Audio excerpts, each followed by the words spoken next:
Bonjour, quelques pistes de réflexion en ces moments qui sont particulièrement difficiles. Alors, il y a une théorie qui circule, c'est la théorie du complot. Comme quoi ce seraient les Chinois, ou les Russes, ou les Américains qui auraient balancé ce virus. Les Russes n'ont jamais eu de telle velléité. Les Chinois, il semblerait que ce soit la même chose.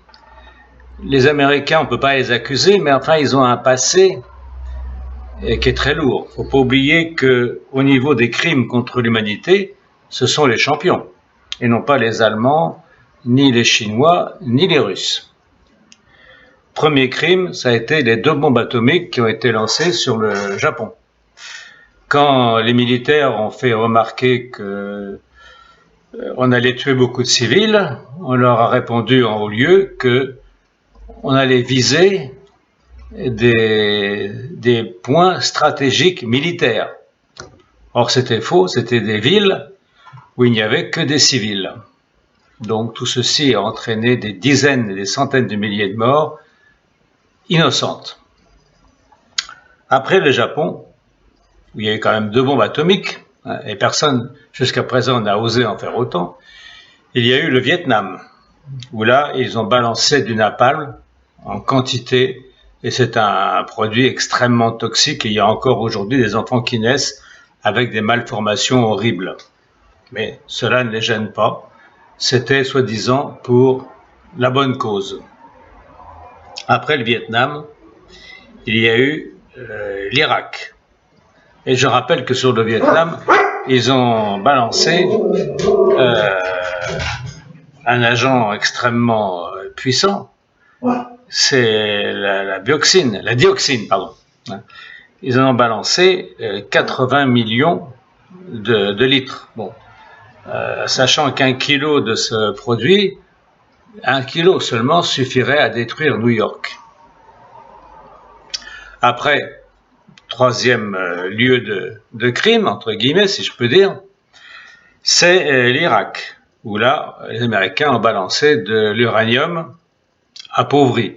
Enfin, c'était quand même un produit radioactif avec des conséquences néfastes que l'on peut supposer sans réfléchir bien loin. Après, lorsqu'on a posé la question au gouvernement américain, notamment à l'époque, la responsable c'était Madeleine Albright, on lui a demandé, ça ne vous gêne pas de tuer tous ces gens? C'était en 1996. Elle a dit, oh, 500 000 enfants morts, c'est ce que ça vaut pour notre domination. Donc voilà donc les méfaits, si on peut dire, des Américains qui auraient dû comparaître depuis longtemps devant le tribunal pénal international, mais bon, comme ce sont les plus forts, jusqu'à preuve de contraire, ils y ont échappé.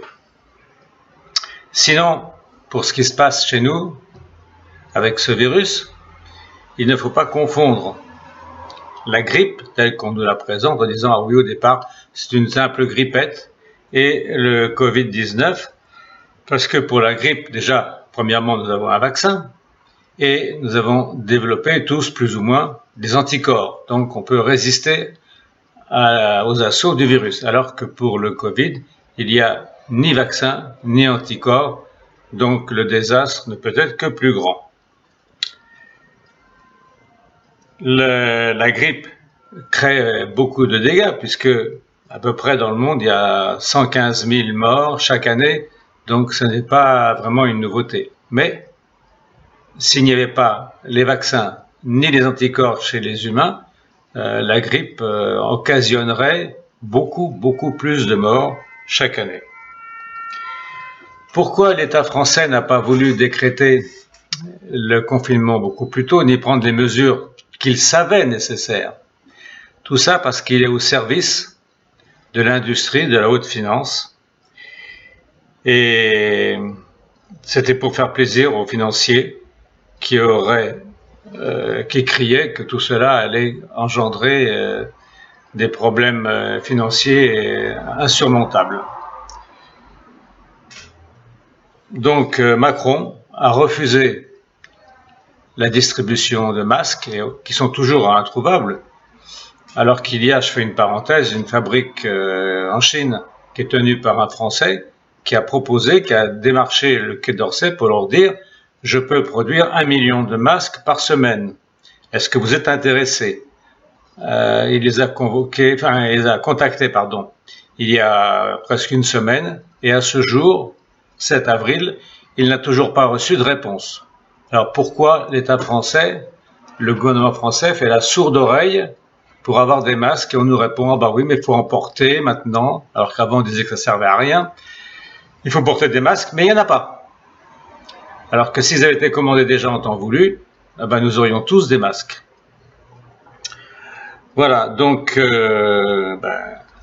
tout ça, c'est la grande oligarchie qui est au service de la finance. Un dernier mot sur l'Afrique. On nous rétorque pourquoi il y a aussi peu de cas par rapport à l'Europe, enfin à l'Occident, pourquoi il y a aussi peu de cas en Afrique.